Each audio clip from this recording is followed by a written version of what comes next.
everybody, Miss Marilyn here with your practice video for the first Noel in the Pre-1 book. So let's first take a look at what keys we're going to be using.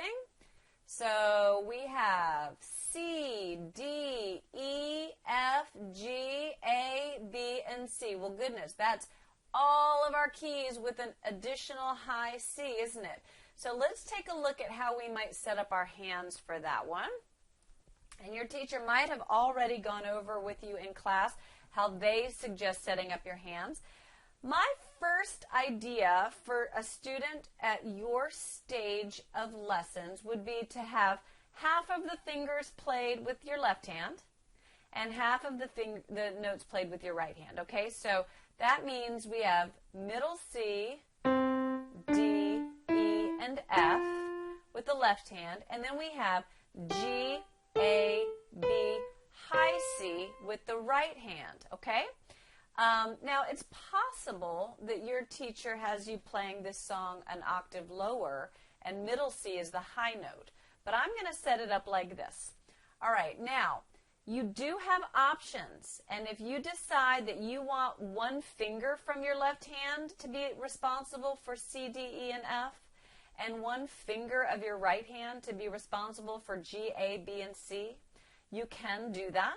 You can even have one finger of one hand responsible for everything. But when we start doing the one finger options, here's what happens. You're trading the difficulty of remembering which finger was in charge of which key with having to do all this movement and finding the right key because you're moving. When you have all your fingers set up, they're already there. A is covered, B is covered, C is covered. Now, you have to remember which hand and which finger, and that is very difficult. But when you only have one finger in charge of everybody, then there's all this movement. Oh, I'm trying to get you to see my keyboard. There's all this movement, right? And when you're doing this movement, where are your eyes going to keep going? They're going to go to the keyboard, and we need your eyes on the music. So that's my balancing lecture on how to choose what's best for you. Now, maybe your teacher already discussed it with you, but you can experiment. Now, what I'm going to do for today is the first thing I suggested. I'm going to use 5, 4, 3, 2, and then 2, 3, 4, 5. And I'm going to play this song nice and slow. Now, there's one other trick to this song, and that is that you're going to start playing when the teacher says 3.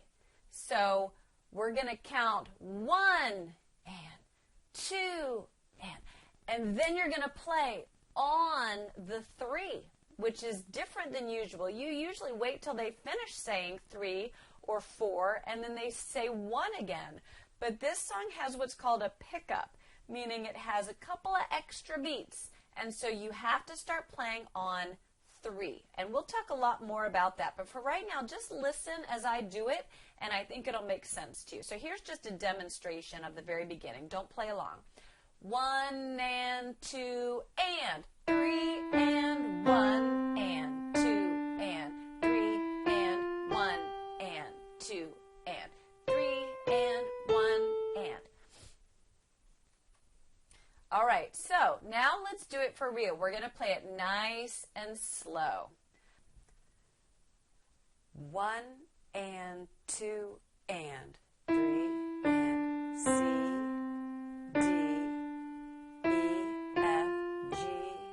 For 2, C, B, A for 2, A, G, 2, 3, C, B, A, G, A, B, C, G, F, E, 2, 3.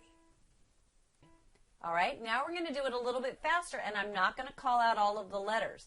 So once you've practiced with the first version several times, then you can start practicing with the faster performance tempo version.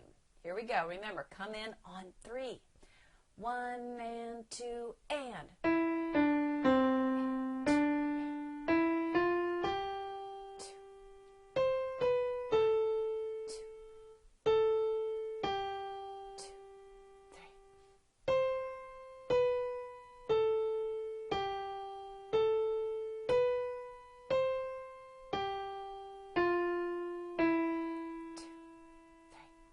That's it. All right, very good, you guys.